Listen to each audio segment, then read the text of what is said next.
হারামজাদা। সারাদিন পাবজি খেলিস? যা সমুদ্র থেকে একটা হাঙ্গর ধরিয়ে আন, ওরে হাঙ্গরের ওপর বসে দুনিয়া ঘুরবো রে। ঠিক আছে।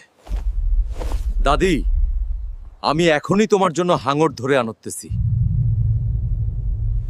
আমার দাদি আমাকে হারামজাদা বলল, আজ সমুদ্র থেকে সবচেয়ে বড় হাঙ্গর ধরে নিয়ে আসবো রে।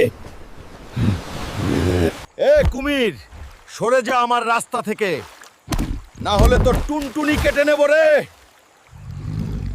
কুমিরের তো টুনটুনি কেটে ফেললাম, এখন আমাকে একটা হাঙ্গর খুঁজতে হবে রে। বন্ধুরা, ভিডিওটা লাইক আর চ্যানেলটি সাবস্ক্রাইব করো রে, তাহলে হাঙ্গরটাকে খুঁজে পাবো রে। আরে ওই হাঙ্গর, চল আমার সাথে, না হলে কুমিরের মতো তোর টুনটুনি কেটে ফেলবো রে।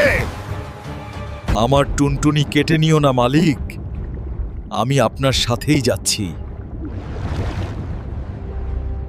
দাদি, এই নাও, তোমার জন্য বিশাল একটা হাঙ্গর আনছি। হালকু, তুই চুপ থাক। আমি হাঙ্গরকে জিজ্ঞেস করি ও দৌড়ায় কিনা। আরে ও হাঙ্গর, বলো তো তুমি কতটা জোরে দৌড়াও? আমি খুব দ্রুত দৌড়াই দাদি।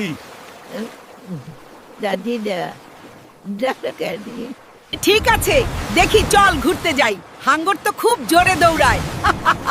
মজা লাগছে রে, আরো জলদি চল রে। আরে, আমার দাদি তো হাঙ্গরকে পোষ মানিয়ে নিল।